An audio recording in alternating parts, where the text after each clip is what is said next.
चल गए चंपकल पौरे भमर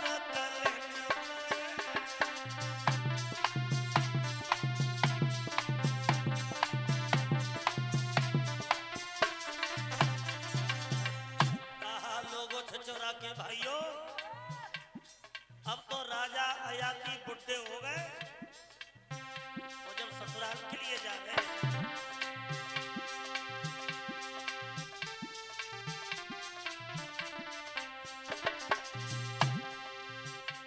लठिया टेकत भय ससुराल के लिए जा रहे हैं, खांसी आ जाते हैं, 50-50 ग्राम के बतासे बन के निकलते हैं, सारे बुढ़ापे जोरदार तालियां।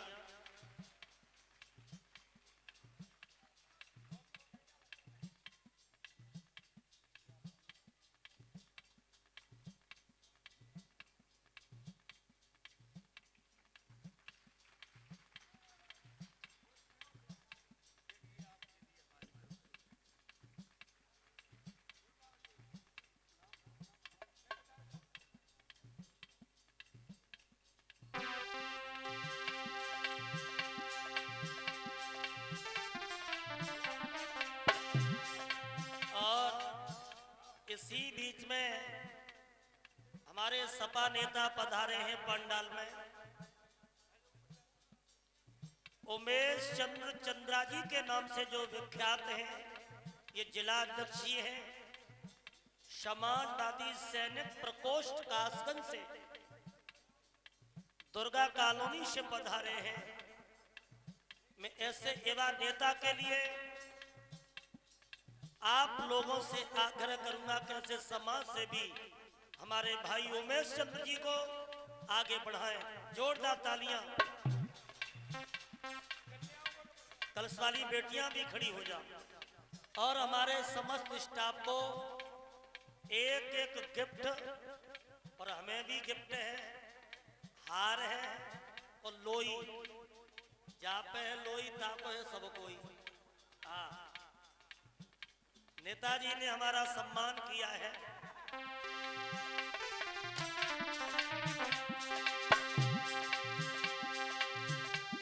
रास्ते में दो करो जा रहे तलो फांसी आए, बुढ़ा को तलो फांसी आए।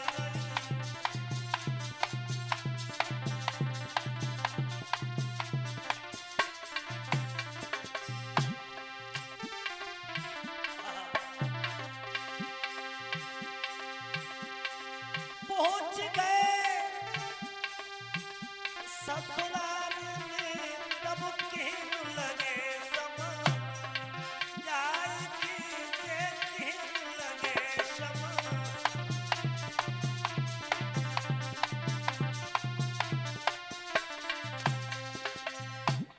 मेरे भैया आज बूढ़े हो गए अयाती, लठिया टेकत भय ससुराल में जब पहुंचे तो देवयानी ने देखो कि जे ये हमारे पति कल तक जवान थे और आज बुढ़ापे ने घेर लो।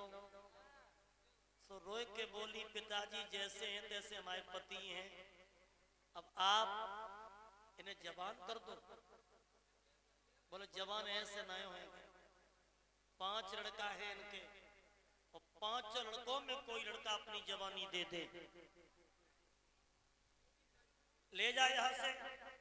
तो आज अयाती अपनी पत्नी देवयानी को लेकर के जब आए हैं इलाहाबाद में, 5 लड़कों से पूछा तो भक्तों 4 बच्चों ने तो मना कर दिया। जो शर्मिष्ठा का छोटा बेटा था पुरु, पुरु ने अपने पिता को जवानी दी है।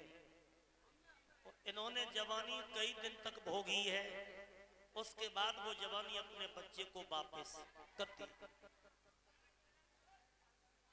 वापस करने के बाद कुछ समय के बाद इन्होंने राज्य देवयानी के बेटा यदु को दे दिया।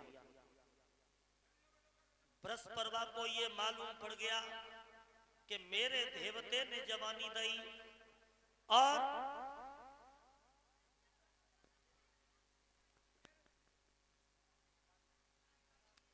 हेलो बोल वृंदावन बिहारी लाल की, आज के आनंद की, कलश वाली कन्याओं की, शास्त्री जी की बहुत बहुत धन्यवाद। शास्त्री जी बीच में मैंने थोड़ा माइक लिया, इसके लिए मैं माफी चाहूंगा आपकी अनुमति से। सबसे पहले ये कोई राजनीतिक मंच नहीं है, अपने परिवार का प्रोग्राम है। इस छिछोरा की एक एक दहलीज को नमन करते हुए, और सबसे बड़ा जो योगदान है विशेष शास्त्री जी को हम लोग यूट्यूब पर देखा करते हैं ज्यादातर, लेकिन आपके सामने हैं। और छिछोरा तो ऐसा धरती है, अभी एक थोड़े दिन पहले ही एक भागवत और हुई थी, रजरे शास्त्री जी आए थे। तो यहाँ तो एक से एक महान शास्त्री जी आ रहे हैं, लेकिन इसका लाभ तभी है कि कम से कम जो शास्त्री जी जो बता रहे हैं, इसका 1% आप अपनी जिंदगी में उतार लो। 1%, कम से कम 1% अगर आपने अपनी जिंदगी में उतार लिया तो भागवत सुनना आपका सफल हो गया। मैं कोई राजनीति की बात नहीं करूंगा।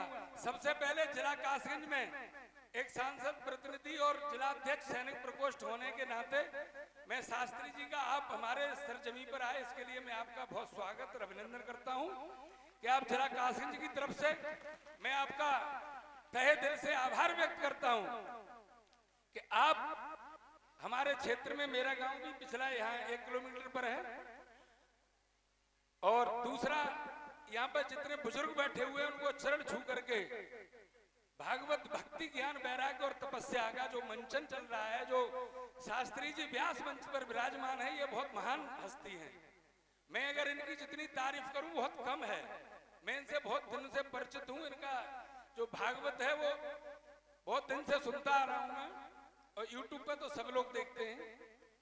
तो इनके मुखारबिंद से जो भागवत का जो यहाँ पर उच्चारण किया जा रहा है, इसका हमें लाभ तभी मिलेगा कि कम से कम हम जो है 1% भी अगर अपनी जिंदगी में उतार लें।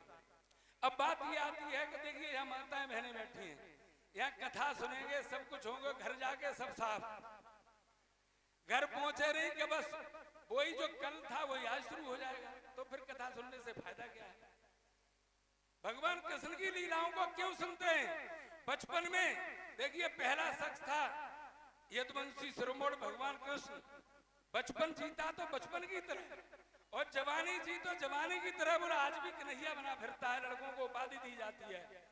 और जब राजनीति में आए तो आज तक उसके सामने कोई राजनीतिक नहीं हुआ।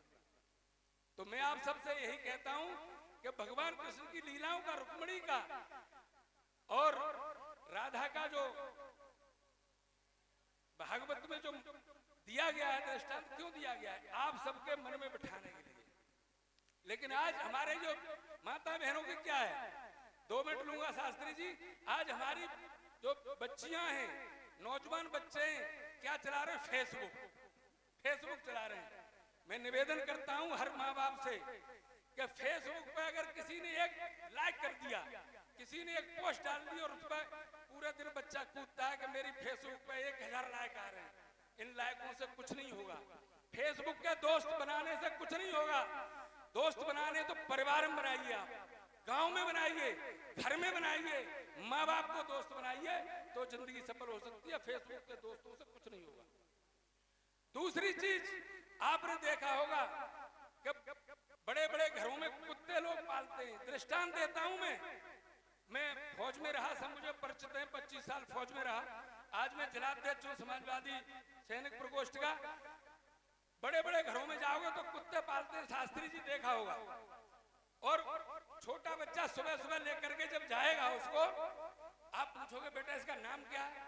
बोला इसका टोनी है, ये मोनी ब्लेयर है। टोनी ब्लेयर, इसका बाप रूस का था, वो माँ जर्मनी की थी। उसको 50 पीढ़ियां गिनवा देगा।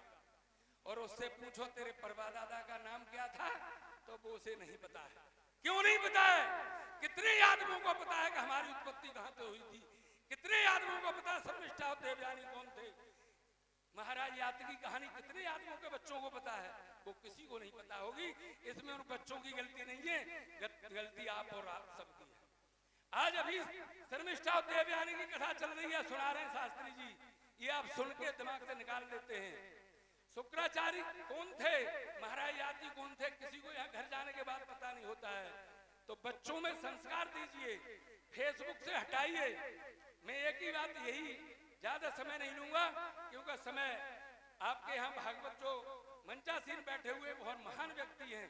दूसरी चीज ये राजनीतिक मंच नहीं है, लेकिन विश्लेषक होने के नाते मेरा ये फर्ज बनता है कि कम से कम जो कुरीतियां हैं, शास्त्री जी जिस क्षेत्र के रहने वाले हैं वहां पर 13वीं नहीं होती है, वहां पर 80% लोग 13वीं छोड़ चुके हैं, लेकिन हमारा जो ये क्षेत्र है आज में उसी में लगा पड़ा है, पुरानी चीजों में लगा पड़ा है।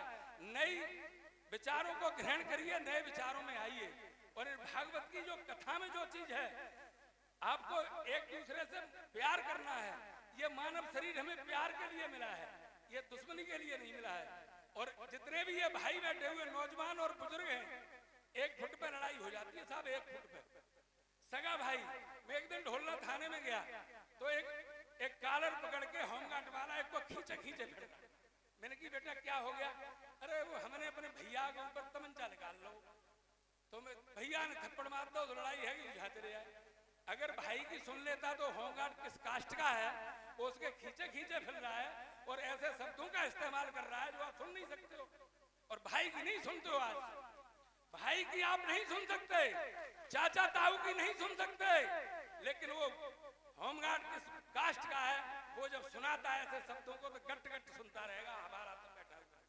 तो इस पर ध्यान दीजिए, ये ध्यान दीजिए। और मेरा एक ही सबसे निवेदन है कि जो भागवत में भक्ति ज्ञान वैराग्य और तपस्या ये जो शब्द है भागवत का, वो इसीलिए ये गांव जाकर के जो भागवत कथा का जितना प्रचार प्रसार चल रहा है कि एक दूसरे में सामंजस्यता बढ़े, और वो बढ़ नहीं रही है। इसी के साथ एक बार फिर मैं शास्त्री जी और उनकी मंडली को जिला काशी की तरफ से बहुत आभार व्यक्त करता हूँ। प्रधान जी को, हमारे कक्का हैं और वर्तमान प्रधान, सबको आभार व्यक्त करता हूँ। आपने ऐसे महान शख्सियत को यहाँ बुलाया है और सभी बुजुर्ग उनको चरण छू करके नौजवानों को ऊर्जा देता हूँ। और ये अशोक प्रधान जी, सुमरा नगला, तुम वहां क्या कर रहे थे? आओ। तो दूसरी चीज ये है कि मैं इसके साथ ही कि वृंदावन सा वन नहीं और नंदगांव सा गांव, राधा सी गोपी नहीं तो कृष्ण नाम सा नाम। लड़ाई होती थी जहां तीर और कमानों से, विजय नेटवर्क की होती थी वहां मुरली की तानों से। गजब की बांसुरी बजती थी उस वृंदावन बसैया की, शास्त्री जी गजब की बांसुरी बजती थी उस वृंदावन बसैया की। करूं तारीफ मुरली की या फिर मुरलीधर कन्हैया की। राधा तू बड़ भागिनी कौन तपस्या कीन, और 3 लोक के नाथ हैं तेरे ही आधीन। अंतिम सब आप सबके लिए कि तुमने चाहा ही नहीं हालात बदल सकते थे। इस नौजवान पीढ़ी के लिए तुमने चाहा ही नहीं हालात बदल सकते थे। तुम्हारे आंसू मेरी आंखों से निकल सकते थे। तुम तो ठहरे रहे झील की पानी की तरह, अगर दरिया बनते तो बहुत दूर निकल सकते थे। बहुत बहुत धन्यवाद। बोल वृंदावन बिहारी लाल की। धन्यवाद है हमारे नेताजी के लिए, इन्होंने अपने जो विचार प्रकट किए हैं उसके लिए आभार प्रकट करता हूं। अभी आप सुन रहे थे कि यादवों की उत्पत्ति कहां से हुई, कब हुई, कैसे हुई है? तो देखो, मैं आपको बता रहा था कि अयाति ने जब देवयानी के बच्चा यदु को राज दिया तो बरस परवा दैत्य सर्प बनकर के यदु को डसने के लिए गया। और जब यदु को डसने के लिए गया तो आकाशवाणी होती है, बेटा यदु सावधान हो जाओ। बरस परवा दैत्य बनकर के, वो सर्प बनकर के तुम्हें डसेगा। सो यदु ने लाठी उठाई, तब तक वो सर्प बनकर के पहुंचा तो यदु ने लाठी लेकर के ताड़ उस बृहस्पति को मार दिया। तब वहां एक जाति का निर्माण हुआ, अहीर जाति का। बोल गोविंद भगवान की। अह माने सर्प और हीर माने मारना, और यदु से ही हमारा तुम्हारा यादव वंश चला था।